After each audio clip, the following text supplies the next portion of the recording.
All right, guys. So today we have a special guest. It's Josh Bryant, one of the best strength coaches in the world. But for those who don't know, he's also into mindset and meditation. And we also released a book together with Josh and Adam Benchy. It's called Powers of the Mind, and you can get it from Amazon.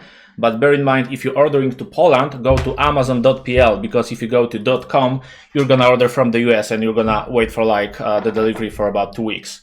So what's up, Josh? How was your life? What's up? How are you, Daniel? Good to see you again. Yeah, also good to see you. So, can you tell me more about how you do meditation with your athletes and how all that mindset work affects professional sports from your perspective?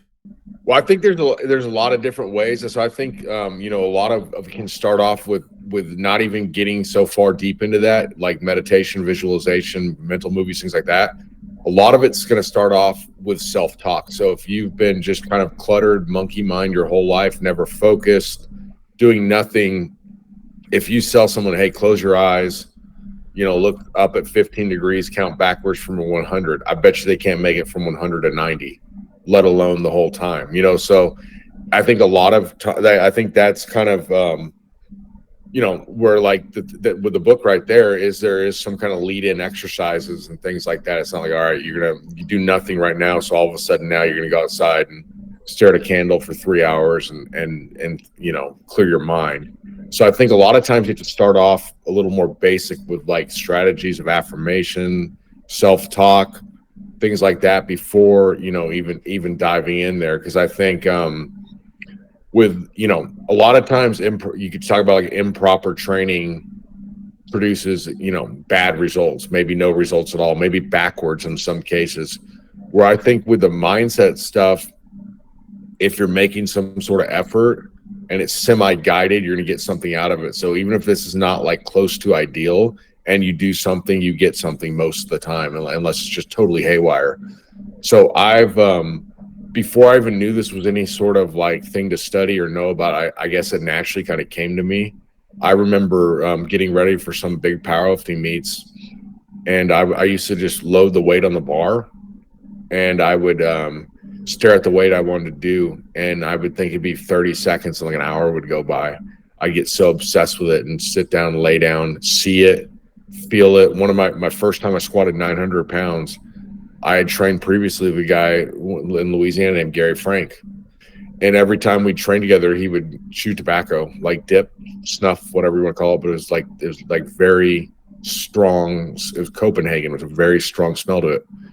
So I remember, just sitting down in a mental movie, feeling, seeing, touching, hearing, smelling that first 900-pound squat. And I remember I'm like, where the hell is that tobacco coming from? And it was like going back to training with him. It was that vivid.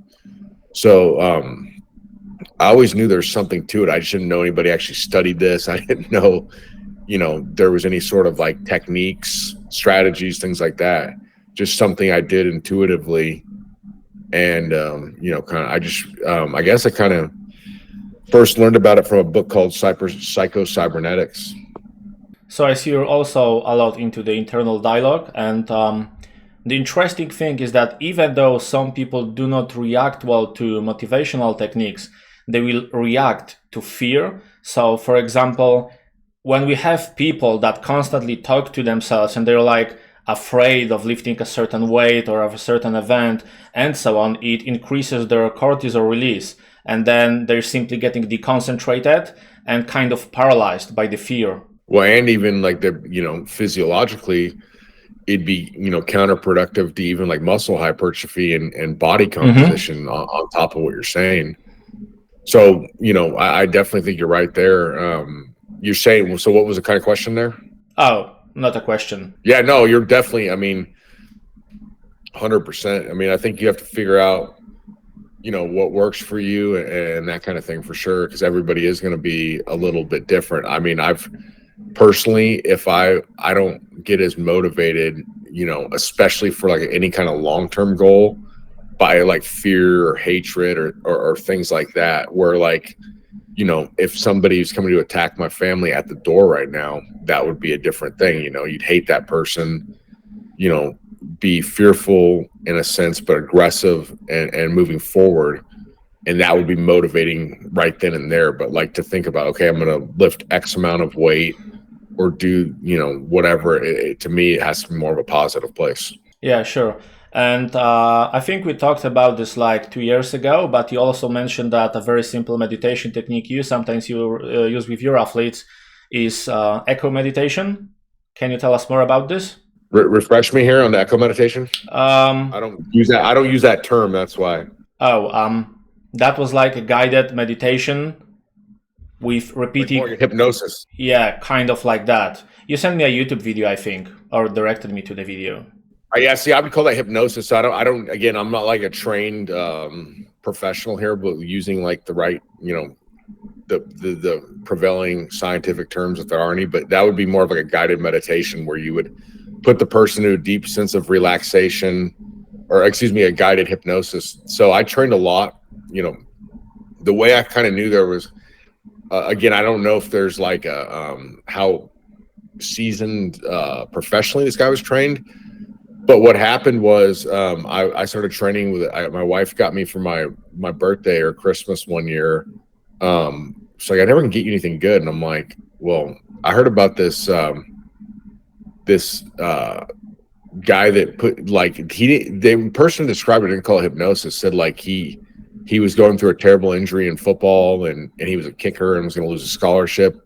This guy put him through some sort of visualization exercise and he was all fired up and went on to do really well. Told me about it. So I'm like, I don't know what this guy does exactly. He's a mental coach or hypnosis guy, whatever the hell he is. Got me some appointments with him. And I remember the first time I went there, I think there is an element of you have to believe. And I knew I was I knew I'd do well with it just because of my own visualizations and things.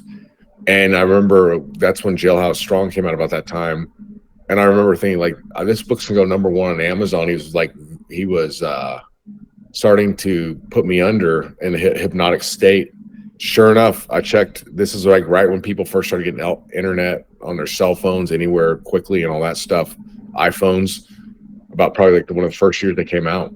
And there might even been a BlackBerry at that point. And I remember just checking it. It was like not even close to that. Then right when I walked out, it was #1. I'm like, oh, wow, this is crazy. Because I just had seen that in my hypnosis. So I did like not only those sessions, I did a ton. He died. He was way old. I don't know how old he was, but he was old as hell. And he died. He probably was one of the first people to die of COVID because he died in March of 2020. Right, like the end of March when people didn't really know what was going on. And anyways, I did well over 100 sessions with the guy. And he taught me like some ways to induce people, put them, and then kind of basically just how to lead them in. And like he gave me some different scripts I could use with people. And then I actually became certified as a hypnotist. I don't really advertise that because I'm not looking to like pick up sessions and do it, because I think I basically, if I thought someone was the right fit, I'd bring it up to them. I think it's gonna work well, because I think a lot of people think it's gonna be like you're they see like cartoons where someone puts you under hypnosis and all of a sudden they are quacking like a chicken or doing something crazy, totally under. And it's not like that. It's more like, I would describe it. I think there is like what is it? Have you heard that like 1% of the population actually be put under that state where they would, like, you tell them to run and get the male naked across the street, they'd actually do it and not think twice. That's pretty rare. So most people that are have faith in the process and actually want this to happen, what the way I would describe it is a more vivid, intense mental movie than you've probably experienced by yourself, but and so that was kind of the way I did it, and kind of picked that up. And I got certified actually as a hypnotist as well. I think I mentioned it, but then the certification course didn't really teach me a whole lot. It was mostly stuff I'd learned from that Coach Will guy that died. And what are your favorite techniques? is that breathing techniques, meditation, or maybe that self-guided hypnosis? What do you typically use like on a daily basis? I like self-guided hypnosis the most for sure. I mean, ideally, I like even better would be that's what you can do to yourself. So that's probably the best way to learn it because, like I said, like, you know, Will, the hypnosis coach, died. So I've done it like, you know, with other people I've done it. It's just not been, I had some other experiences with hypnosis as well. I can tell you one other one was the only other person was actually a lady that came to our high school. We had a coach that was for football that was, I think he didn't want to call it hypnosis because he didn't want to freak out parents. He said, we have like a mental coach coming that's going to talk to the kids. And so she did this full on hypnosis and the same type of deal. And I remember the other time that happened was I just saw in my head, I was playing like I just got switched to linebacker, which you usually make the most tackles at linebacker, you get a lot of action. I remember in my head, I saw an ambulance coming because I tackled somebody so hard. And literally that next practice, there was a kid that should not have been on the team. The coaches let him on because his parents complained to the school. And he didn't show up to practices or anything prior to that. And I remember he was running the ball. And it was like, you know, Moses parting the Red Sea. Like, for whatever reason, nobody was around. It was just me and him. And I just remember he saw me coming, kind of slowed up. Boom. Broken ribs, the ambulance came on the field. So they literally just seen that happen about 30 minutes earlier. What about strength training or bench pressing? Like, do you have any stories about your athletes using any type of mental training techniques and improving their results? Yeah, I do. So there would be, I would say the first ones was Julius Maddox. Mm-hmm. Getting him to, you know, to get over that mid 700 point, was using that with him is like, and I do think the time he did before he missed 800 because they misloaded it. I think that it would have gone that day because that was a really intense, you know, kind of thing. But yeah, it definitely helped a jump in his strength, probably, you know, more than anybody. But a lot of times the thing is with the high level athletes like that, they also kind of already have their own strategies with that stuff. And if it's working well, you know, I'm going to run with it and not mess with it. It's more like if something's not working, there's a plateau, something to push through there versus like, hey, you know what, you're deadlifting 800 pounds, but you want it to 900 and you keep going up already as is. So let's scrap everything you've been doing mentally. And then, I mean, I've had the other way too, where you got to tone people down too. You know, where people get too fired up, too psyched up, too much of that way. Yeah, I also remember when I was coached by you during the lockdown period, and then all was going well, but suddenly they introduced another lockdown. So after the other one, I kind of not really hypnotized myself during a typical hypnosis session, but mostly worked with my internal dialogue and visualizations. And I convinced myself to believe that there was no lockdown and that I haven't lost any strength. And I got my numbers up and even exceeded them pretty quickly during our second run. Right.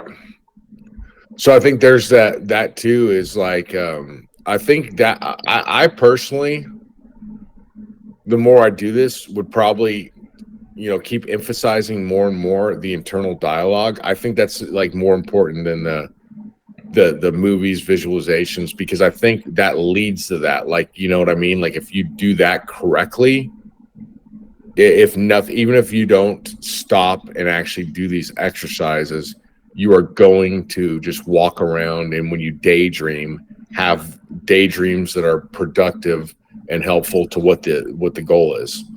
So by just improving your internal dialogue, I think it's going to automatically, it's just sort of like if like your glutes and your upper back were weak and you couldn't lock out a deadlift, and all of a sudden you brought those muscle groups up more, you may not have made one effort or iota to change your technique, but whoa, it's all of a sudden just kind of like, you know, it's improved, it's better. You know, why did this person get better technique? Well, in the big three, well, because we're training the right supporting musculature So all of a sudden that happens by default because you get the right areas, right? You have structural balance in what you're doing. You lift more because you have structural balance. Where if you have structural balance in the mind, what's going to happen? You're going to start doing other things right, even if nobody tells you to, no one coaches you to. It's just going to kind of sound, mind, body, and spirit. So, the mind and the spirit are taken care of with the internal dialogue, and eventually, as you know, even the body, it's all tied in, because a lot of times someone could make absolutely no effort to improve their mental state, but when they get into like great physical condition by training hard, it improves by default, because all of a sudden that person doesn't want to be out till 3 a.m, doesn't want to go out drinking all the time, that kind of stuff. So they're improved because one of the best ways to torture somebody is through sleep deprivation. Everybody thinks you got to do this, that, and the other, but if you really want to torture somebody and get them to like agree to what you're saying, and you get a hostage, you want to deprive them of sleep. So once you start training hard and you sleep better, you're going to make, and then there's also evidence that shows, okay, well, you gain more fat if you sleep less. Well, a lot of it comes down to you just crave more crap food because you're lacking sleep. So again, you get the good sleep, you eat better food, you want to train harder, you train harder, you do all these other things physically that aid your mindset, then all of a sudden your mind's in a good place.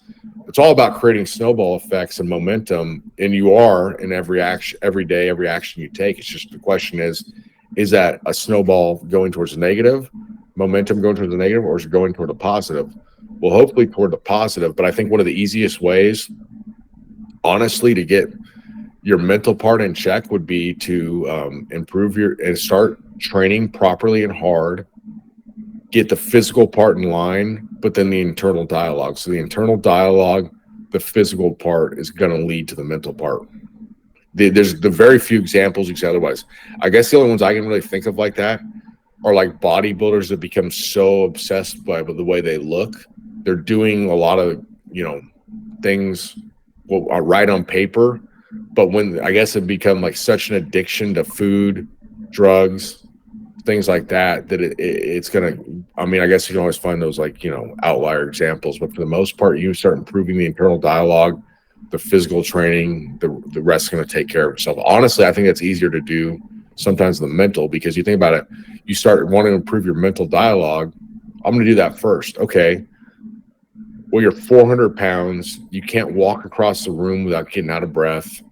You sleep 4 hours a night. You can tell yourself you're beautiful and you're well rested and all this stuff, but it's bullshit. So I think a lot of times, again, I'm kind of changing on this, but the more I'm seeing is I've had a lot of people I've helped improve physically, and then the internal dialogue improves, and then we can go to next level on the mental stuff. It's just going to be a little hard because to make affirmations, mental movies, self-hypnosis actually work, if you don't believe there's a possibility that's going to happen, it's probably not going to work. If you're 60 years old and you can't jump up, you're 5'2" tall, you can't jump onto a 12-inch box, you're not going to play, power forward in the NBA and dunk on, LeBron James. It just ain't going to happen. So that's not going to happen. So you can visualize that all you want. So there has to be some belief, and there has to be some aspect of reality. It's not saying not to dream big. If you're 23 years old and you were raised in a crack house, they saw something the other day in America, United States, something like, it was some vast majority of people that are millionaires are self-made millionaires. It was like way over 50%. So like a lot of people have come from really bad circumstances and done really great things here. That doesn't mean, so like if you said, hey, I was born, in some crack house, my parents dropped out of high school, didn't do this, that, or the other, you can legitimately make it. There's plenty of evidence for that. So that's not a pipe dream. I just think it has to be some aspect of the believability to actually manifest. Yeah, sure.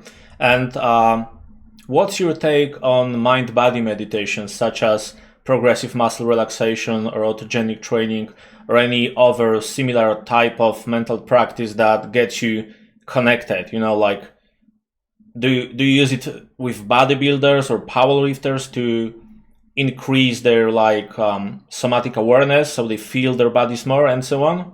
I think that's one of the first.